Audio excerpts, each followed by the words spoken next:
तो एक सवाल है, बहुत एडमिरेबल क्वालिटीज़ हैं श्री राम में, आपने डिटेल की।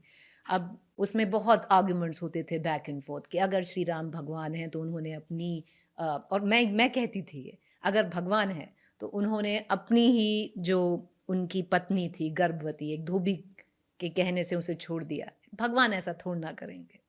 तो उसका क्या जवाब है? क्योंकि आजकल बहुत सारी जेन ज़ी मान लीजिए बहुत बिल्कुल। महिलाएँ हैं जो ये नहीं, पूछती हैं और ये हम सवाल।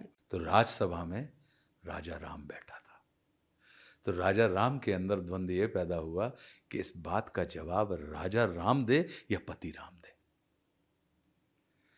अब तुम बैठे हो राजसभा में, तुमको यहाँ पे राजा की मर्यादा का पालन करना है, तो राजा की मर्यादा क्या कहती है कि यदि प्रजा के मन में कोई अनर्गल बात भी आती है, तो राजा का दायित्व होता है कि भले ही उसमें स्वयं को ही कितना कष्ट क्यों ना हो, प्रजा की शंका का समाधान या उसकी इच्छा की पूर्ति करना राजा की मर्यादा के अंतर्गत आता है।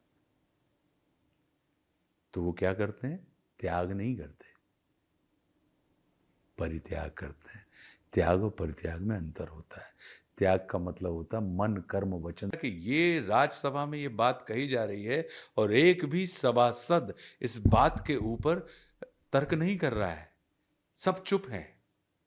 तो मतलब आज ये सीता जी के चरित्र के ऊपर प्रश्न चिन्ह लगा रहे हैं और वो गर्भवती हैं, तो कल को उन बच्चों की वैधता, सीता को इस पूरे परिदृश्य से हटाओ और सीता की तरफ आने वाले सारे बाण तुम अपनी तरफ खींचो। डिस्कस राम के डिसीजन पे ऊपर कर रहे हैं हम सब। वो अपनी पत्नी की मान मर्यादा की रक्षा अपने लोगों से करते हैं।